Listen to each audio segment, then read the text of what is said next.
না, এটা ওর নয়, এটা ওর পেজ নয়। তোমাদের এতটুকু বোঝা উচিত, যেটা ছেলে যার 20 বছর বয়স, ওটা ওটা একটা ফেক পেজ। এটাকে আমরা অত গুরুত্ব দিই না, কারণ আজকাল এটা একটা নর্মাল হয়ে গেছে, কেউ একটা চালাচ্ছে।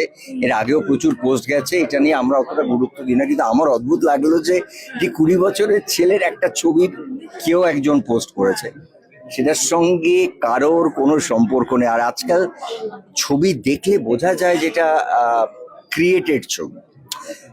এইটুকু তো মানুষের বোঝা উচিত যেটা একটা ক্রিয়েটেড ছবি এবং এটা একটা ফেক পেজ। এবং ওর একটা পেজ আছে, যেটা ও খুব একটা সোশ্যাল মিডিয়া থাকেও না, খুবই কম পোস্ট করে।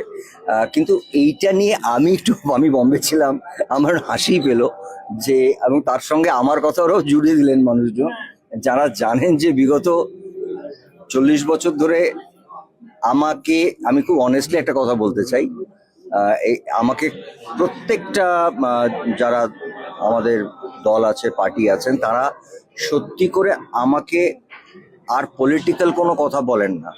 তারা আমাকে ভালোবাসেন, কেউ আমাকে রেসপেক্ট করেন, কেউ আমাকে স্নেহ করেন। তারা সেটা প্রসেনজিৎ অভিনেতাকেই করেন। এবং আমি বারবার একটা কথা বলে এসেছি, আমার জীবনের শেষ দিন অবধি শুধুমাত্র অভিনয় বলি, সিনেমা বলি, এইটুকুই যদি আমি করে যেতে পারি, এটাই আমার কাছে বড় পাওয়া।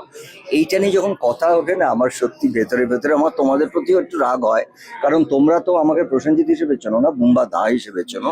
আমার যদি সত্যি কিছু বলার থাকে আর করার থাকে, সব থেকে আমি আগে ডেকে তোমাদের বলবো।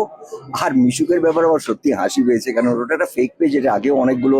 আর ওরা নর্মালি কি করে আমি বলি, যেটা আমার কারোর সঙ্গে দেখা হলে আমি যেটা পোস্ট করি, তার মাঝখানে বা ডান দিকে বাঁ দিকে মিশু, ওইটা করা আজকাল খুব সোজা।